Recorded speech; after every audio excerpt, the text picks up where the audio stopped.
For years, crypto advocates have believed that public blockchains like Bitcoin and Ethereum would eventually replace the old financial system. But here's the twist. Instead of being replaced, banks are quietly building their own blockchains. And they were not small pilots anymore. They were scaling into systems that could process billions in transactions. Welcome to the age of institutional blockchains. Why banks are building their own rails. Public blockchains are open, decentralized, and borderless.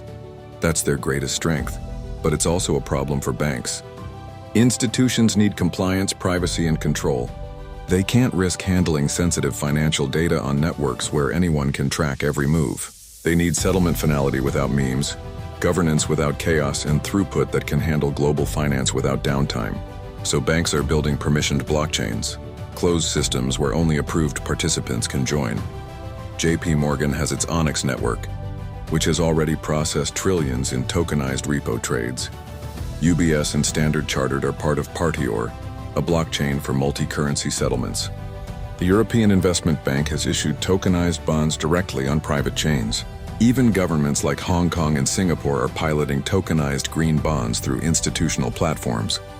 The danger for public crypto. At first glance, this looks bad for public blockchains. If banks use their own ledgers, do they even need Ethereum, XRP, or Stellar? That's the fear. Imagine a walled garden where trillions of dollars move, but they never touch public networks. That would starve crypto of liquidity and adoption. But here's the nuance. Institutional blockchains still need bridges. They need oracles for real-world data. They need interoperability with global payment systems. They need liquidity for on and off ramps. This is where public blockchains and tokens like XRP, XLM, XDC, and Link come back into the picture. Banks might build their own gardens, but they still need pipes that connect them to the rest of the world. The hybrid future. The most likely outcome isn't public versus private, and where it's hybrid. Private blockchains handle sensitive, regulated transactions inside the walls of banking consortia. Public blockchains serve as liquidity hubs, asset marketplaces, and bridges across borders. It's the same way the internet evolved. Private intranets for corporations, public internet for global access, and over time they blended into one massive web. Ethereum is already seeing this play out, with companies using permissioned rollups anchored to Ethereum mainnet for security. The XRP ledger and Stellar are being tested in cross-border settlement pilots with central banks.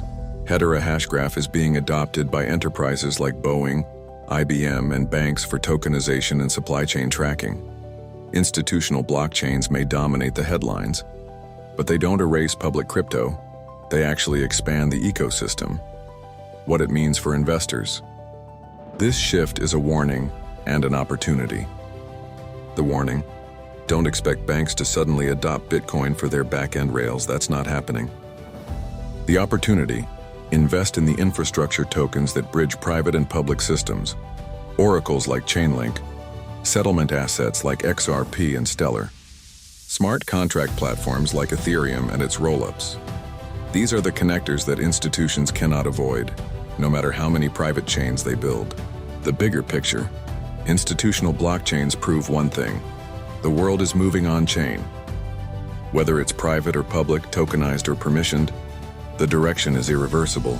The rails of finance are being rebuilt, and the choice we face isn't whether it will happen, but which networks will run the most value. At LTL Productions, we believe the rise of institutional blockchains isn't the end of public crypto. It is a new phase of the revolution. This was part 4 of the Tokenized World, the rise of institutional blockchains. In part 5, we'll identify the winners of the tokenized economy, the coins, platforms, and rails most likely to dominate the next trillion-dollar wave. Please like and subscribe to LTL Productions. It helps more than you know. And remember, this isn't financial advice, it's financial foresight.